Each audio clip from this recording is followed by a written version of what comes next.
महाराष्ट्र 24 तास न्यूज, जिथे प्रश्न विचारले जातात थेट, जिथे सत्याची बाजू नेहमीच असते समोर आणि जिथे न्यायासाठीचा आवाज ठरतो उंच।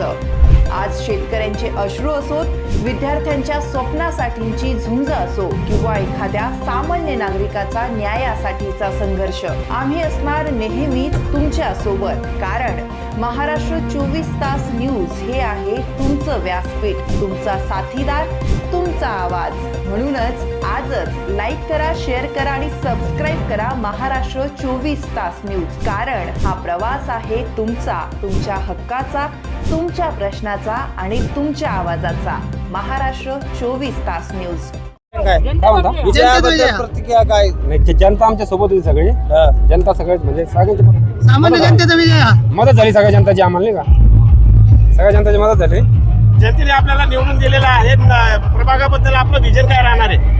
विकासाची कामं करायची आता पुढे, सगळे विकासाची कामं करायची, सामाजिक समतोल सांभाळायचा। अपक्ष असून पण तुमचा विजय झाला आहे। बाकीची जी परिस्थिती पाहता तुमचा विजय हा निश्चित मानला जात होता पहिल्यापासून आणि या पद्धतीने तुमची तयारी पण चालू होती। सोबत आहे ना जनताच्या सोबत आहे आणि कामं चालूच राहते आमच्या जनता सोबत आणि जनता बी आमच्या सोबत आहे।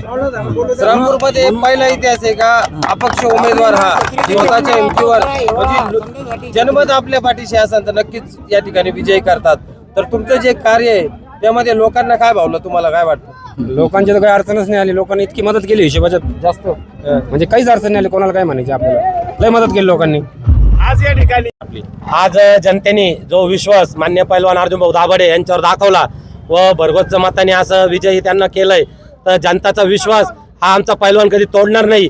मी प्रभू श्रीरामचरणी ग्रावी देतो व तसंच भागातल्या विकासांचं जे खंडीकरण झालेलं होतं, आतापर्यंत जे भागातले विकास राहिलेले होते त्या विकासांकडे पहिले तर आम्ही मार्गदर्शन त्यांचं करणार आहे व त्या गोरगरीब जनता व सर्व सामान्य जनतेतून आम्ही आज लढलो व त्यांनी आम्हाला विजय केलं, त्यांचाच आज खरा सत्याचा विजय झाला। आज मी हे सांगू इच्छितो व असं सदैव प्रेम जनतेने आमच्या पैलवानांमागे राहून द्यावा व असं सदैव आम्ही काम करत राहणार आहे ही मी ग्वाही देतो।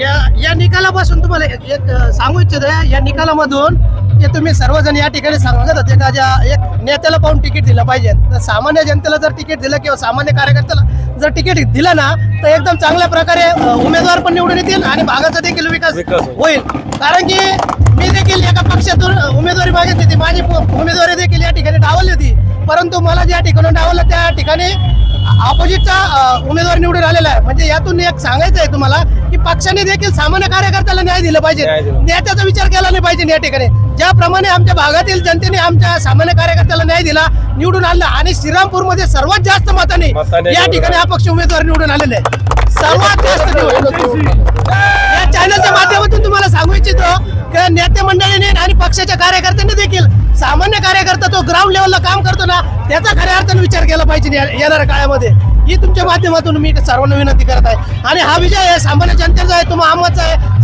सर्व आमच्या भागातील गोरगरीब जनतेचा आहे। नक्कीच आम्ही भागाच्या प्रभागासाठी विकासाचे कामं करू आणि शांत आणि सामाजिक समतोलता या ठिकाणी राखून ठेवू, ही सर्वांना तुम्हाला या निवडणुकीच्या माध्यमातून ग्वाही देतो। थांबतो। जय हिंद, जय भारत, जय शिवराय।